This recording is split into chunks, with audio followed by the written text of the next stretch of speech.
Սննդամթերքի անվտանգության տեսչական մարմինը ստուգում վերահսկողություն է իրականացրել Արմենիա Մարիոթ հյուրանոցում։ Պատճառը Հայաստանում Ֆրանսիայի դեսպանատանը կազմակերպված հյուրասիրությունից հետո սուր աղիքային վարակի դեպքերն են։ Դեսպանատանը ընդունելությունը հուլիսի 14-ին էր Ֆրանսիայի ազգային տոնի առթիվ, որին մասնակցել են տարբեր ոլորտների բազմաթիվ գործիչներ։ Մթերքը մատակարարողը կամ մատակարարողներից մեկը եղել է Արմենիա Մարիոթ հյուրանոցը։ ՍԱՏՄ-ն հաղորդագրության մեջ ակնհայտ էր համարել, որ սննդի տվյալ խմբաքանակն արդեն սպառված է, քանի որ արձանագրված դեպքի մասին տեսչական մարմինը ամբողջական տեղեկություն է ունեցել միայն 10 օր հետո։ Հիվանդությունների վերահսկման և կանխարգելման ազգային կենտրոնը աղիքային վարակի մասին հայտնել է հուլիսի 17-ի երեկոյան։ Դեսպանատունը մատակարարների մասին տեղեկատվություն է տրամադրել հուլիսի 23-ի երեկոյան։ Այնուամենայնիվ նշվում էր, որ կիրականացվի վերահսկողություն հետագայում նման խնդիրները կանխելու համար և առաջնորդվելով հանրային առողջության պահպանման հրամայականով։ Իրենց խոհանոցը և պահեստային հատվածը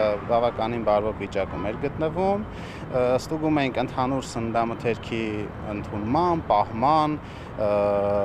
օգտագործման տարածքները, ինչ ջերմային ռեժիմում է պահպանվում սնունդը, ինչպես են իրենք ընդունում, դա ամբողջ գործընթացները ստուգեցինք,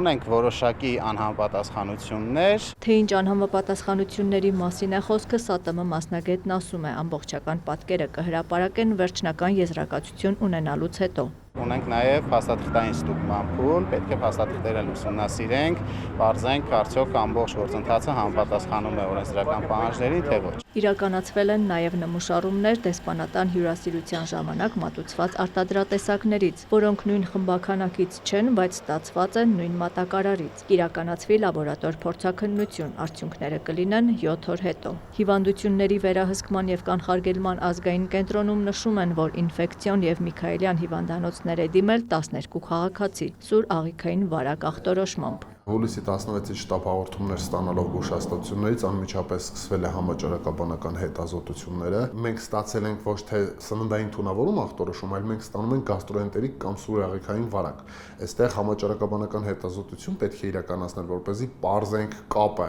արդյոք սննդամթերքի անվտանգության տեսչական մարմինը տվյալ ոլորտում գործունեություն ունի իրականացնելու, թե չէ, որպեսզի հավելյալ մենք չծանրաբեռնենք որևէ գերատեսչության աշխատանք։ Ռուբեն Գրիգորյանը հայտնում է, հոսպիտալացվածներ արդեն չկան, բոլորն առողջացած դուրս են գրվել։ Դեսպանատան հյուրասիրությունից տուժածները սակայն ավելի շատ են եղել։ Մեր զրուցակիցը մեկ այլ հիվանդանոցում է բուժօգնություն ստացել։ Գիտի նաև դեպքեր, երբ մարդիկ բուժվել են տնային պայմաններում։ Ես օգտվել եմ թխուկներից, որոնց մեջ եղել է պանիչ։ Հաջորդ օրը արդեն հուլիսի 15-ին ես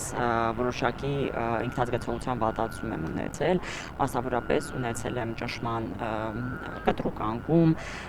սրտխառնոց, փսխում։ Դիմել ենք շտապօգնության ծառայությանը, այնուհետև տեղափոխվել եմ բժշկական կենտրոն, որտեղ որ բժիշկները պարզել են, որ ինձ մոտ ախտորոշվել է սուր աղիքային վարակ։ Այս պահին եւս շարունակում եմ իմ բուժումը դեղերի տեսքով, բայց հիվանդանոցում անցկացրել եմ 5 օր եւ դեղերին զուգորդված նաեւ կաթիլային ներարկումներ եմ ստացել։ Պատմում է երեկոյան ժամը 7-ին, երբ ժամանել է դեսպանատուն, սնունդն արդեն դրված է եղել։ Պաշտոնական միջոցառումն ավարտվել է 9-ին, որից հետո էլ սկսվել է հյուրասիրությունը։ Արմենիա Մարիոթ հյուրանոցում նկարահանում անել թույլ չտվեցին, պարզաբանումներ տրամադրեցին գրավոր։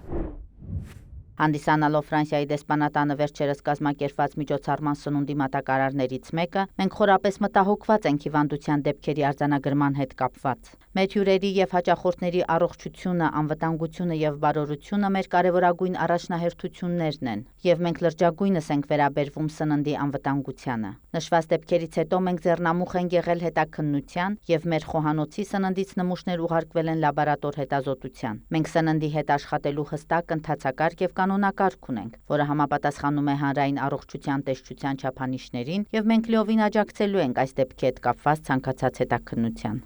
Սուսաննա Մուսայելյանը հավելում է, լաբորատոր հետազոտության ուղարկված սնունդը դեսպանատանը մատուցված մենյուից էր։ Հետազոտությունների արդյունքում աղտածին մանրէներ չեն հայտնաբերվել։ Աննա Զախարյան, Դավիթ Մաչկալյան, Ռաֆիկ Սողոմոնյան, լուրեր։